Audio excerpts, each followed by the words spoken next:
Welcome everyone. New के एक और पॉडकास्ट में आप सभी का मैं स्वागत करता हूं। आज के पॉडकास्ट में हम बात करेंगे इंक्लूसिव एजुकेशन पे। वैसे तो इंक्लूसिव एजुकेशन एक बहुत वास्ट सब्जेक्ट है और इस पे हम काफ़ी सारी बात कर सकते हैं। बट आज के पॉडकास्ट में हम समझेंगे कि इंक्लूसिव एजुकेशन को पहले कैसे देखा जाता था इन लाइक जब गुरुकुल व्यवस्था थी भारत में, और वहाँ से लेकर आज के परिप्रेक्ष्य में उसको कैसा देखा जाता है। जब हम लोग स्कूल में इंक्लूसिव एजुकेशन की बात करते हैं तो वहाँ पे क्या अभी हम लोग चुनौतियाँ देख पा रहे हैं, और इंक्लूसिव एजुकेशन की के लिए टेक्नोलॉजी कैसे यूजफुल हो सकती है, उसमें टेक्नोलॉजी का क्या रोल है, और एज ए कम्युनिटी हम उसमें कैसे कंट्रीब्यूट कर सकते हैं। इन सभी चीज़ों पे आज के पॉडकास्ट में हम लोग बात करेंगे। और आज के पॉडकास्ट में हमारे साथ बात करने के लिए है नीरज राणा। नीरज राणा लास्ट 15 सालों से एजुकेशन सेक्टर में काम कर रहे हैं, और उन्होंने काफ़ी सारी संस्थाओं में एज ए काम किया है, जिसमें Azim Premji foundation, language and learning foundation जैसे संस्थाओं में उन्होंने काम किया है, और अभी वो एज अ फ्रीलांसर काम कर रहे हैं। तो आइए हम नीरज राणा से बात करते हैं एजुकेशन पे, inclusive education. Thank you. Welcome Neeraj नीव के पॉडकास्ट में। और मैं आपका वेलकम करता हूँ नीव के एक और पॉडकास्ट में। और आज हम थोड़ा इंक्लूसिव एजुकेशन पे बात करेंगे और आपके व्यूज जानेंगे। तो आज के पॉडकास्ट में नीरज, मेरा पहला क्वेश्चन यही है कि भारतीय संदर्भ में समावेशी शिक्षा का क्या अर्थ है, और ये जो पारंपरिक शिक्षा का मॉडल है उससे कैसे अलग है। हाँ, थैंक यू गौरांग, मुझे पॉडकास्ट में बुलाने के लिए। सबसे पहले तो आपके सवाल से शुरू करते हैं। तो भारतीय संदर्भ में जैसे पहले से जानते हैं कि भारतीय, अगर हम शिक्षा पद्धति को देखते हैं तो हमको सीधा से एक नाम आता है शिक्षा पद्धति को लेकर, जो गुरुकुल पद्धति नाम आता है। हम्म। तो गुरुकुल पद्धति में के एक अलग तरीके का करिकुलम था, पेडागोजी था और पर्सपेक्टिव था। वहाँ पर ज्यादातर युद्ध में जाने के लिए लोगों को तैयार किया जाता था, हम्म। या शिक्षा शिक्षा जो दी जाती थी वो कैसे लाइव स्किल्स की लेकर शिक्षा दी जाती थी। तो पहले हमारे तरफ मान्यताएं थी कि ज्यादातर इसमें पुरुष शामिल होते हैं, और साथ ही साथ ये था कि किसी खास वर्ग के पुरुष शामिल होते हैं। हम्म। इसका संदर्भ बहुत सारे पुस्तकों में मिलता है। तो इस पे ज्यादा मैं गहराई पे इसलिए नहीं जा रहा हूँ क्योंकि ये अपने आप में जिसको खंगालेंगे तो सारा पॉडकास्ट इस पर इसी में ही इसी पे बात हो हो जाएगी, जाएगा। और ये अलग विषय हो सकता है। लेकिन हम देखते हैं कि इसके बाद क्या परिवर्तन हुआ है। तो जैसे भारत जब आजाद हुआ तो संविधान का निर्माण हुआ। तो जब संविधान का आप निर्माण जब आप देखेंगे तो आर्टिकल 14 से लेके 18 तक का जो है समता पर बात किया गया है, इंक्लूजन पर बात किया गया है। तो फिर आप इसी को बेस बना के चलिए कि भारतीय शिक्षा पद्धति को जब आपको देखना है, वो भी नई शिक्षा पद्धति को, तो आप संविधान को देखिए। तो हम्म। संविधान के जब आर्टिकल 14 से 18 पढ़ेंगे तो इस पे इंक्लूजन की बात की गई है। कास्ट को लेकर, क्लास को लेकर, जेंडर को लेकर, और भाषा को लेकर भी किया गया है, कई चीजों को लेकर किया गया है। चुनौती इसमें एक आती है कि ये जो संविधान जो बोलता है वो सुझाव देता है कि हम्म। राज्य को ऐसा करना चाहिए। अब चुनौती ये आता है कि उन्होंने सुझाव तो दे दिया, लेकिन राज्य जो शिक्षा जो रहता है वो राज्य का मसला रहता है। अब राज्य उसको अपने पद्धति में निहित कर रहे हैं कि नहीं कर रहे हैं, ये फिर अलग मुद्दा हो जाता है। हम्म। तो फिर राज्य, हालांकि धीरे धीरे जब संविधान इतनी अच्छी बातों को समावेशित किया है, तो राज्य फिर इसको करना की शुरुआत किया। तो राज्य ने ये किया कि इंक्लूसिव एजुकेशन को लेके पहले स्पेशल एजुकेशन लेकर एक अ, मुहिम या स्कीम या एक टर्मिनोलॉजी चलती थी, जिसमें ये मानना था कि विशेष जरूरत वाले जो छात्र छात्राएं होंगी, उनके लिए एक अलग स्कूल का सेटअप किया जाए, अलग इंफ्रा रहे, अलग टीचर रहे, करिकुलम लगभग समान रहे, लेकिन पेडागोजी अलग रहे। और इस प्रकार से उनकी शिक्षा दीक्षा की व्यवस्था चल रही थी, जो कि हम्म। जो तथाकथित सामान्य जो छात्र छात्राएं हैं उनसे अलग होता था। अब यहाँ पर एक मसला चुनौती भरा था कि ये एक्सक्लूड करने वाला एक कार्यक्रम था, बल्कि इंक्लूजन का कार्यक्रम नहीं था, क्योंकि हम्म। विशेष जरूरत वाले बच्चे अलग जाते थे और जो सामान्य जो तथाकथित बच्चे हैं वो अलग जाते थे। तो थोड़ा सा अपग्रेड किया गया। शिक्षाविदों ने सोचा कि ये तो मामला गड़बड़ हो रहा है, हम इंक्लूजन की बात करें लेकिन इंक्लूजन तो यहाँ पर आ नहीं पा रहा है। हम्म। तो इसको लेकर थोड़ी पद्धति चेंज की गई और इंटीग्रेटेड एजुकेशन चालू किया गया। अब इंटीग्रेटेड एजुकेशन में क्या होता था कि आपका इंफ्रा, उसी इंफ्रा में वो विशेष क्षमता वाले बच्चे जाएंगे, लेकिन उनके लिए कमरे अलग रहेंगे, या हम्म। क्लासेस उनके अलग रहेंगे, शिक्षक भी अलग रहेंगे, और उनकी पढ़ाई लिखाई अलग अलग होगी। लेकिन ये था कि प्रेमिसेस सेम था।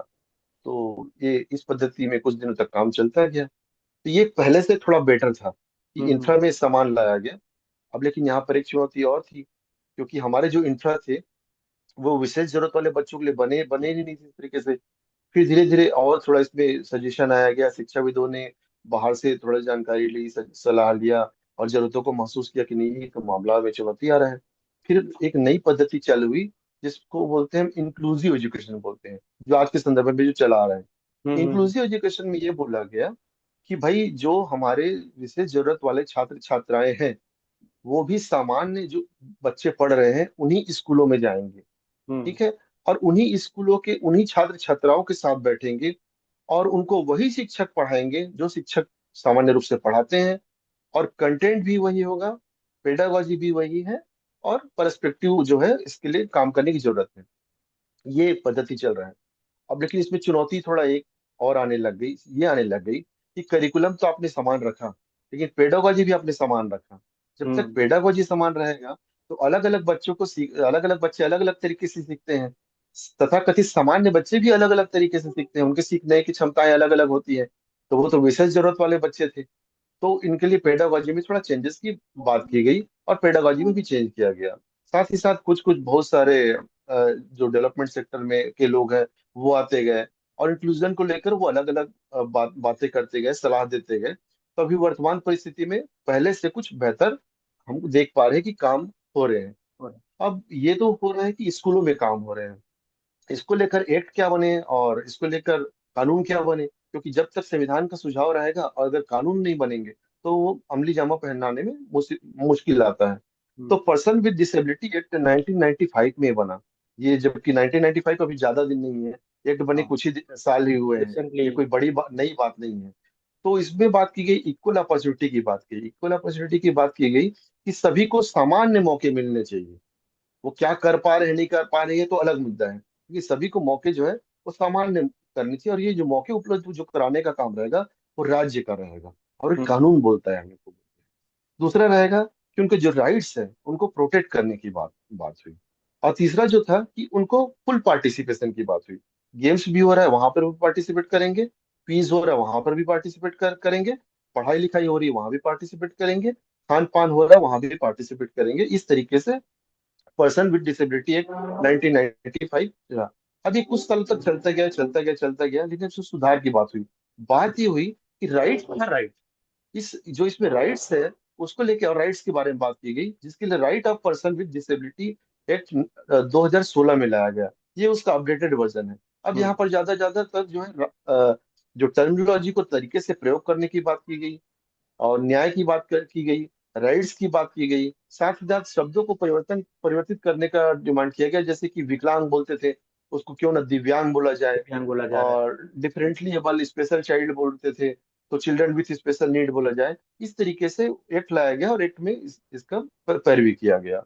हम्म। तो वर्तमान परिस्थिति में हम इसी एक्ट को लेकर चले आ रहे हैं। बिल्कुल। आपने काफी मतलब अच्छे से समझाया हमारे भारत के संदर्भ में, जैसे गुरुकुल प्रथा से अभी तक हम रिसेंटली कहाँ तक पहुंच पाए हैं, और अभी तक इसमें कितने सुधार हुए हैं, और सरकार की तरफ से क्या क्या एक्ट बनाए गए हैं। तो नीरज, इसी को थोड़ा हम बातचीत को आगे बढ़ाते हुए समावेशी प्रथा को लागू करने में अभी जो हमारी स्कूल्स है, जिसको हम लोग अभी जो मॉडर्न एजुकेशन में जो हमने जो व्यवस्था बनाई है, उसको लागू करने में प्रमुख चुनौतियां क्या क्या आप महसूस कर पा रहे हैं? अभी भी चुनौतियां ये महसूस कर पा रहे हैं स्कूलों में कि आप जो है कंटेंट जो होता है, जैसे हम भी कंटेंट की बात करते हैं, तो हम्म। इंडियन हिस्ट्री मान लो आपको पढ़ना है, तो इंडियन हिस्ट्री तो मेरे लिए भी जरूरी है, और इंडियन हिस्ट्री जो चिल्ड्रन विद स्पेशल नीड है उनके लिए भी जरूरी है। मान हम्म। लो एक फाउंडेशनल लिटरेसी पढ़ना है वो भी जरूरी है, फाउंडेशनल न्यूमरेसी पढ़ना वो भी जरूरी है। तो ये करिकुलम की बात हो गई। तो करिकुलम तो लगभग सेम बने हुए हैं कंटेंट को लेकर, लेकिन चुनौती आ रही है पेडागोजी को लेकर, चुनौती आ रही है क्योंकि हम्म। शिक्षक के पास जो बच्चे हैं वो तथाकथित सामान्य बच्चे 30-35 होते हैं, उन वो भी अलग अलग तरीके से सीखते हैं। हम्म। शिक्षक उन्हीं को सिखाने में चुनौती महसूस करते हैं। तो ये जो हमारे छात्र छात्राएं जो स्पेशल आती नीड हैं, वाले बच्चे जो। इनकी अलग तरीके की चुनौतियां हैं। तो हम्म। शिक्षक के पास पेडागोजी नहीं है, इसको लेकर उनके पास ट्रेनिंग नहीं है कि कैसे पढ़ाया जाए। जैसे आप ये देखिए कि कितने शिक्षक होंगे जिनको साइन लैंग्वेज की जानकारी होगी, हम्म। कितने शिक्षक होंगे जिनको ब्रेल लिपि की जानकारी होगी, कितने शिक्षक होंगे जिनके पास ये आइडिया होगा कि मैं जिन एक बच्चा जिनके पैर और हाथ सामान्य है, जिनके लिए मैं कबड्डी का खेल खिलवाता हूँ, और एक बच्चे जिनके पैर और हाथ नहीं है, उनके लिए मैं कौन सा गेम हम्म। इजाद करूँ, या एक एक बच्चा जो ठीक से देख नहीं पा रहा है, उसके लिए मेरे पास क्या गेम है। क्या। तो ये एक चुनौती हो गई। तो पेडागोजी को लेकर चुनौती हो गई, शिक्षण शास्त्र को लेकर चुनौती हो रही है। जो एक बहुत बड़ी चुनौती है परिप्रेक्ष्य को लेकर, भारतीय संदर्भ में हम शुरू से ये मान लेते थे कि ये बच्चा तो नहीं पढ़ पाएगा, ये बच्चा तो नहीं सीख पाएगा। और ये जो टैग लगाने की बात है चिल्ड्रन विद स्पेशल नीड्स के लिए ज्यादा से ज्यादा होती थी, कि अगर हम्म। ये नहीं पढ़ लेगा तो ठीक है, या कम से कम इतना ही पढ़ ले, या कम से कम इतना ही कर ले। ये जो कम से कम शब्द है ना, यही हम्म। इनके लिए बहुत बड़ी चुनौती है। इनको एक्चुअली कम से कम नहीं करना है। ये जो बात हुई फुल पार्टिसिपेशन की, तो ज्यादा से ज्यादा पार्टिसिपेशन कराने के लिए हमको ध्यान देना चाहिए। साथ ही साथ सरकारी शिक्षण व्यवस्थाओं में ये देखना चाहिए कि मेरे चिल्ड्रन विद स्पेशल नीड है, उनको लेकर मेरे यहाँ क्या क्या इंफ्रा की व्यवस्था है, और क्या मैंने अपने शिक्षक को तैयार किया है, क्या मैंने ऐसे टॉयलेट बनवाए हैं, क्या मैंने ऐसी सीढ़ियों के बदले कुछ और ऐसी चीज की व्यवस्था किया है जिससे वो छात्र छात्राएं आ पाए। दूसरी हम्म। बात यह है कि जब हम इंक्लूजन की बात करते हैं, तो बार बार हमारा ध्यान जाता है कि ऐसे बच्चे जिनके जो शारीरिक या मानसिक रूप से थोड़े से अलग अलग होंगे, लेकिन हम्म। हम छात्राओं को भूल जाते हैं, लेकिन हम SC ST OBC या माइनॉरिटी को भूल जाते हैं। हम आदिवासी बच्चों को भूल जाते हैं। हम ज्योग्राफी के दृष्टिकोण से जो बच्चे बहुत दूरस्थ स्थानों में रहते हैं उनको भूल जाते हैं, और हम ट्रांसजेंडर को भूल भूल जाते हैं। तो इंक्लूजन का जो कॉन्सेप्ट होता है, इसका मतलब ये है सबके लिए समान शिक्षा, हम्म। सबके लिए समान मौके। जब यहाँ पर मैं सब बोलता हूँ, तो सब का मतलब सब होते हैं, यहाँ पर फिर कोई भी नहीं छूटता है। तो इसको ब्रॉडर पर्सपेक्टिव में हमको देखना चाहिए। साथ ही साथ सोसाइटी को भी हमको बहुत अपडेट करने की जरूरत है। इंक्लूजन इंक्लूजन को लेकर क्या हमारे आसपास, कास्ट को लेके, क्लास को लेके, जेंडर को लेके, रिलीजन को लेके, लैंग्वेज, खासकर लैंग्वेज को लेके हम्म। इंक्लूजन की जिंदगी हम जी रहे हैं क्या। बिल्कुल, आई थिंक आपने बहुत अच्छे से इसको एक्सप्लेन किया है। और ये मसला सिर्फ पेडागोजी का नहीं है, इससे बियॉन्ड है कि हमारे टीचर्स क्या पेडागोजिकली इतने इक्विप्ड है कि वो सभी बच्चों को कैटर कर पाए।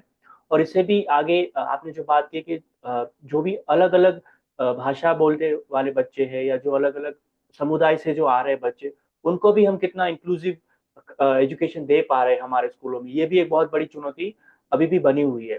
तो नीरज, इसी को एक आगे बात को आगे बढ़ाते हुए मैं ये थोड़ा पूछना चाहता हूँ कि दिव्यांग और विविध जो जरूरत वाले बच्चे हैं, उसके प्रति हमारा जो एक सांस्कृतिक दृष्टिकोण भारत में कैसा है, खास करके समावेशी शिक्षा को लेकर। और ये कैसे इनकी शिक्षा को प्रभावित कर रहा है। जैसे मैं अगर पूछना चाहूंगा कि एक अलग हर एक देश का एक कल्चर अपना अपना होता है, तो हमारे देश में इसको दिव्यांगता को देखने का क्या पर्सपेक्टिव है, और वो कैसे इसको मतलब कहीं ना कहीं प्रभावित कर रहा है बच्चों की शिक्षा को। हमारे यहाँ भारत के संदर्भ में जो देखने का नजरिया है, हम्म। वो मैं ये नहीं कहूंगा कि बुरा है, हम्म। वो काफी संवेदनशील है। लेकिन जो कभी कभी ज्यादा जो संवेदनशीलता होती है, यही इक्विटी लाने में चुनौती महसूस कर देता है। बिल्कुल। जैसे कि हम ये बोलते हैं कि ये जो बच्चा है ये तो दौड़ नहीं पाएगा, तो इसको अभी आराम से कहीं पर बैठा देते हैं, और बाकी बच्चों का दौड़ देख लेते हैं। तो चुनौती ये है कि वो जो बच्चा है उसके लिए क्या गेम का व्यवस्था है। जैसे हम्म। आप तोतो चैन अगर पढ़े होंगे, जापान के एक स्कूल का उदाहरण है, जो बच्ची उस स्कूल में थी। तो वहाँ पर कोबायाशी जो प्रधान अध्यापक थे, वो जब स्कूल में वार्षिकोत्सव कराते थे, गेम्स कराते थे, तो जैसे जरूरत थी वैसे बच्चे के हिसाब जिस से बच्चे गेम। की जैसे जरूरत थी उसके हिसाब से वैसे वो गेम कराते थे। साथ ही साथ आप हरिशंकर परसाई को अगर पढ़ेंगे, तो हम्म। भारतीय संदर्भ में जो दिव्यांगों को लेकर जो मानसिकता है, वो हमारी बहुत ही मतलब संवेदनशील भी बोलेंगे, और एक वर्ग काफी हीन दृष्टिकोण से देखता हम्म। है। तो ऐसे हमारी मानसिकता है। तो हमको ये सिर्फ स्कूल में नहीं, पूरी सोसाइटी में देखना पड़ेगा। जैसे हम हम्म। एक दो बार कभी और भी चर्चा हमारी जैसे हुई थी, तो हम ये बोले थे कि भाई जो सरकारी संस्थाएं हैं, वहां पर जो है विशेष क्षमताओं वाले व्यक्तियों के लिए क्या स्थान है। क्योंकि हम्म। स्कूल तो में 5 साल 6 साल ही रहेंगे, उसका तो उनको सोसाइटी में ही जाना पड़ेगा। तो क्या हम्म। रेलवे स्टेशन वैसे बने हुए हैं, क्या बस स्टॉप वैसे बने हुए हैं, क्या सरकारी कार्यालय वैसे बने हुए हैं, क्या महिलाओं के जो जो जो जो चुनौतियां होती है उसके लिए हमारा समाज अभी तैयार है। क्या वो सार्वजनिक स्थान हमारे लिए हमारे उसके तैयार हैं क्या? तो ये थोड़ा हम देख सकते हैं।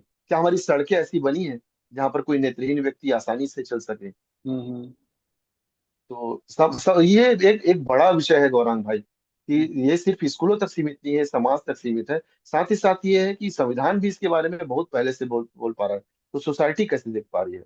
तो सांस्कृतिक जो नजरिया है वो दयनीय नजरिया था। तो दयनीय नजरिया कुछ मामले में अच्छे रहते हैं, लेकिन कुछ मामलों में आगे बढ़ने से काफी रोकते हैं। बिल्कुल। तो ये दैनिक यानी ये अधिकारों की बात होनी चाहिए, दया की हम्म। बात होनी चाहिए। बिल्कुल। आई थिंक ये, जैसे आपने कहा कि ये सिर्फ स्कूलों तक ये सीमित नहीं है, ये पूरी सोसाइटी को कहीं ना कहीं प्रभावित करता है। और सबसे इम्पोर्टेंट चीज ये है कि सोसाइटी उसको कैसे देखती है, बिकॉज जो भी टीचर्स है या जो भी निकल के आ रहे हैं वो कहीं ना कहीं समाज से ही आ रहे हैं। तो मेरा नेक्स्ट क्वेश्चन इसी पे है कि नीरज, इसको अगर हम लोग को बदलना है, इस नजरिए को बदलना है, तो इसमें शिक्षा या स्कूल का क्या रोल हो सकता है, खास करके पाठ्यक्रम और जो अभी जिस तरह की पेडागोजी या हम सिलेबस की बात कर रहे हैं, तो किस तरह का सिलेबस या पाठ्यक्रम अगर हम लोग इंट्रोड्यूस करें, तो ये जो नजरिया है सोसाइटी का इनको देखने का, वो हम कैसे चेंज कर सकते हैं पाठ्यक्रम और इन सब की मदद से। तो पाठ्यक्रम को आप देखेंगे तो इंक्लूजन को अलग एक चैप्टर बनाया जाता है, हम्म। जबकि इंक्लूजन एक अलग चैप्टर नहीं होना चाहिए, ये हर चैप्टर में इंक्लूजन होना होना चाहिए। तो पहली पहली बात ये है, जैसे लैंग्वेज को लेकर लेकर बात हम्म। है, तो लैंग्वेज को लेकर आप बात करेंगे कि राज्य की भाषा अलग होती है, राज्य के स्कूलों में अलग पढ़ाई लिखाई होती है। तो हम्म। हमारे जो छात्र छात्राएं आते हैं, जो जो ऐसे छात्र दूरस्थ वनांचलों से जो छात्र छात्राएं आती है, उनकी जो भाषा है, उनका भाषा का स्थान कहाँ पर है स्कूलों में? तो हम्म। दूसरी चीज ये है कि उनकी भाषाओं का स्थान जो है वो सीधा सीधा शिक्षण शास्त्र में होना चाहिए, न कि ट्रांसलेशन बेस पे होना चाहिए कि वो हम्म। ट्रांसलेट कर लेते हैं।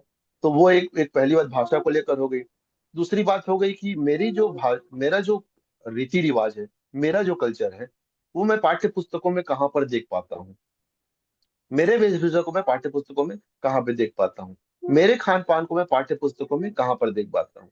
जिस भाषा में मैं बात करता हूँ, वो भाषा मेरे स्कूलों में मौजूद है या नहीं है? हम्म। मेरे जो पिताजी, मेरी जो माताएं जो काम करती, जो सेवाएं देती है, उसके उदाहरण मेरे पाठ्य पुस्तकों में है या नहीं है? हम्म। मेरी जो कहानियां जो बचपन से मैं सुनते आया हूँ और जिसको सुन सुन के मैं बोलना सीखा हूँ, उन कहानियों का वहां पर जगह कहाँ है? मेरा गांव कहाँ है वहां पर? या मेरा हम्म। घर कहाँ है, मेरे घर का चित्र कहाँ है?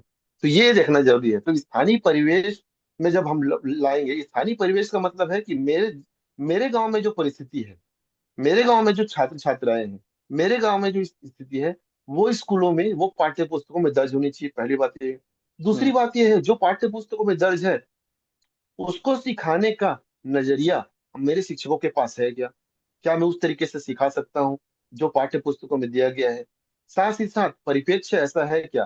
क्या मैं शिक्षक होने के नाते अगर मुझे सिखाना भी आ गया है, तो मैं ये समझता हूँ कि मुझे सिखाने की जरूरत इसको है? क्या मेरा नजरिया वैसा है? क्या मैं ये मानता हूँ कि ये जो बच्चा दूरस्थ वनांचल से आया है, ये जो भाषा को बोलता है, वो भाषा मुझे बोलनी भली नहीं आती है, लेकिन उसको मैं बोलने का कितना मौका देता हूँ? ये हम्म। जो छात्रा आई है, ये घर में झाड़ू पोछा पानी बर्तन करती है, तो क्या मैं स्कूल में इसके इतर उसको माहौल दे पा रहा हूँ, या सामान काम मैं उसमें करवा पा रहा हूँ? हम्म। कोई ऐसा बच्चा जो कि गांव से आया है, मैं क्या पुस्तकों को खंगालता हूँ कि मैं जो उदाहरण दे रहा हूँ त्योहारों के, उसके त्योहार के बारे में उससे बातचीत कर पाता हूँ, नहीं कर पाता हूँ? क्या मेरे कक्षाओं में वो पोस्टर है जो मेरे बच्चे के त्योहार हैं? क्या हमारे अभिभावक, छात्र छात्राओं का अभिभावक, क्या समुदाय हमारे स्कूल में बेधड़क आते हैं? यही तो इंक्लूजन है ना? हम्म। क्या बिल्कुल आई पेरेंट थिंक। टीचर मीटिंग होती है तो लोग अपने बात कर पाते हैं क्या? बिल्कुल आपने बहुत अच्छे से जो गैप्स अभी है हमारे पूरे पाठ्यक्रम में या स्कूलों में, उसको अच्छे से उजागर किया है। और खास करके जो हाशिए पे लोग रहते हैं, खास करके उनकी कल्चर को, उनकी भाषा को, उनके रीति रिवाज को कैसे हम इंक्लूड कर सकते हैं हम हमारे अभी के पाठ्यक्रम में। अगर चलो पाठ्य पुस्तक में नहीं भी है, तो एज अ टीचर आप कैसे उसको इंक्लूड कर सकते हैं, उन्हीं को बेस बना के उनके त्योहारों को, उनकी कल्चर को, उनके खान पान को कैसे हम अपने क्लासरूम में ला सकते हैं। तो इन चीजों पे भी आई थिंक हमें फोकस करके काम करना चाहिए, और टीचर्स को इसके प्रति थोड़ा संवेदनशील होना चाहिए, जैसे आपने बताया। तो मेरा उसी को लेकर एक नेक्स्ट मैं आपसे जानना चाहूंगा कि जैसे अभी हम लोग धीरे धीरे एक ऐसे दुनिया में जा रहे हैं जहाँ पे टेक्नोलॉजी का काफी सारा प्रभाव हो रहा है। अभी हम लोग टेक्नोलॉजी की मदद से ही हम अभी एक दूसरे से बात कर पा रहे हैं। तो क्या शिक्षण में भी टेक्नोलॉजी कैसे मदद कर सकती है, खास करके ये जो समावेशी शिक्षा है उसको समर्थन करने में टेक्नोलॉजी को क्या आप रोल देख पा रहे हैं? देखिए, टेक्नोलॉजी एक व्यापक रूप का धारण कर चुका है। अभी हम हम्म। हमारी जो पढ़ाई लिखाई, जो हम इतनी सारी बातें कर रहे हैं, वो टेक्नोलॉजी के बिना भी संभव नहीं हो पाएगा। हम्म। जैसे कि शिक्षक को राज्य की एक पुस्तक ही उपलब्ध कराई जाती है। इसमें एक उदाहरण है, मान लो मैं बोल रहा हूँ कि एक एक एक थोड़ी काया जिसकी बड़ी है, ऐसी बच्ची है जो कि झूले में बैठी हुई है, और एक बच्चा जो है काया में थोड़ा छोटा है, उसके है। तो भारी और छोटा का, कम और ज्यादा का जो उदाहरण है, मान लो मेरे पाठ्य पुस्तक में गलती से दे दिया गया है, तो हम्म। क्या मैं शिक्षक होने के नाते इतना संवेदनशील हो पा रहा हूँ कि मैं उस पेज को हटाकर कुछ ऐसा चीज टेक्नोलॉजी की मदद से दिखा पाऊँ बच्चों को, कि वो जो है मेरे परिप्रेक्ष्य जो बताने का जो उद्देश्य है, वो वहां पर कुछ हो पाए।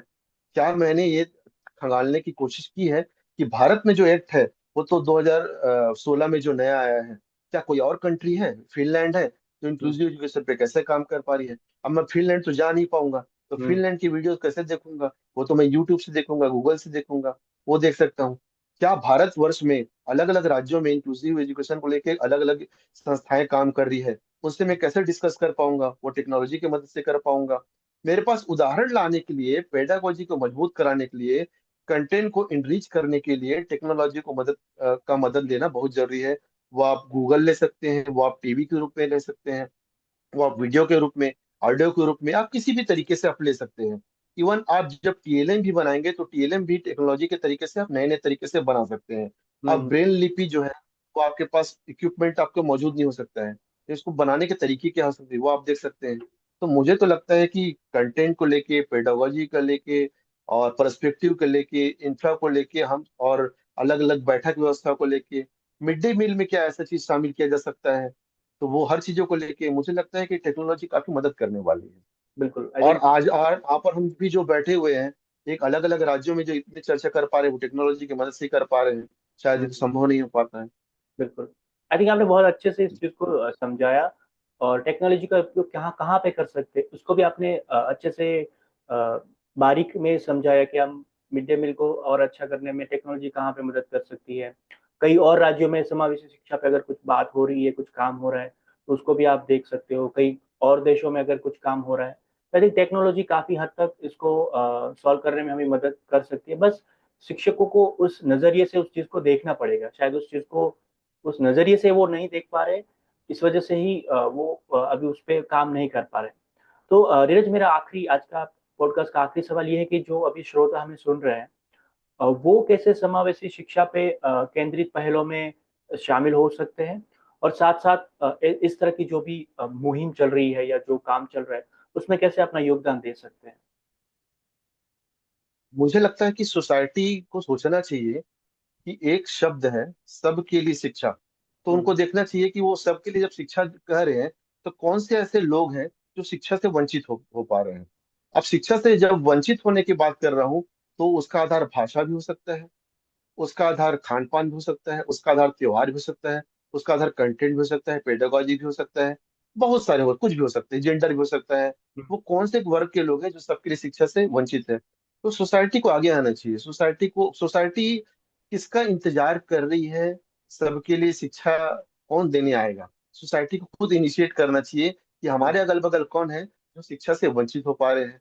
ये जो वेबिनार जैसे चीज होते हैं, वो इवेंट के तौर पे नहीं होना चाहिए, वो हमारे इंक्लूड हो जाना चाहिए। मैं बार बार ये बोलना बोलना चाहता हूँ कि इंक्लूजन एक चैप्टर नहीं होना चाहिए, हर चैप्टर में इंक्लूजन होना चाहिए।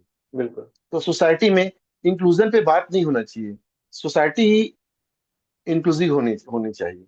तो ये देखना चाहिए हम क्या हर प्रकार के त्योहार मना पा रहे हैं, या त्योहार हम नहीं भी मना पा रहे हैं, तो जो त्योहार मना रहे हैं अपने, क्या हम उनका रिस्पेक्ट कर रहे हैं?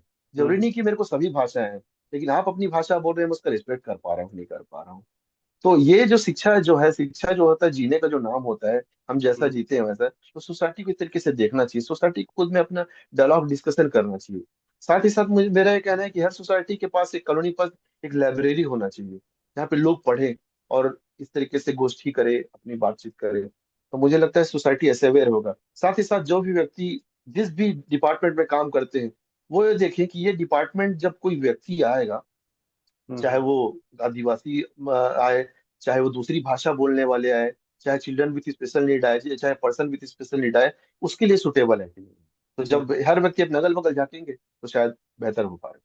बिल्कुल। Thank you very much Neeraj, हमसे बात करने के लिए। और आपने इंक्लूसिव एजुकेशन की को देखने का एक जो पर्सपेक्टिव था उसको काफ़ी देखने के लिए हमें, मतलब एक कह सकते हैं उसको एक नया आयाम दिया है कि हम इंक्लूसिव एजुकेशन को कैसे देख सकते हैं। और आपने ये भी बताया कि कैसे एंशियंट भारत से लेकर अभी तक के हम मॉडर्न इंडिया में किस तरह के बदलाव आए हैं, उसको कैसे देखा जा गया है अभी तक। और हमने काफ़ी ये भी चीज़ों पे बात की कि कहाँ-कहाँ पे गैप्स है, चैलेंजेस है, जैसे पेडागोजी में कुछ-कुछ चैलेंजेस है, और कैसे इसको देखा गया है, लाइक कुछ-कुछ काफ़ी सारे एक्सपेरिमेंट भी हुए हैं इसको करने के लिए, और उन एक्सपेरिमेंटों से हमने काफ़ी चीज़ें सीखी हैं, और धीरे-धीरे हम अभी हम जिस जगह पे हैं वहाँ तक पहुँच पाए हैं। लेकिन अभी भी इसमें काफ़ी सारी रास्ता हमें और आगे तय करना है। अभी भी हम जिस इंक्लूसिव एजुकेशन को अचीव करना चाहते हैं शायद हम वहाँ तक नहीं पहुँच पाए हैं। और शायद हम, अगर हम लोग साथ मिलके उस पे काम करेंगे तो डेफ़िनिटली हम जिस तरह का समाज या जिस तरह का एक एजुकेशन हमारे बच्चों को देना चाहते हैं, वहाँ तक हम लोग पहुँच पाएँगे। और मैं फिर से नीरज आपका धन्यवाद करना चाहूँगा। आज आप यहाँ पे आए और हमसे बात की। Thank you very much Neeraj. ठीक है, थैंक यू गौरांग मुझे बुलाने के लिए। आप और आपकी टीम को शुभकामनाएं। धन्यवाद। Thank you.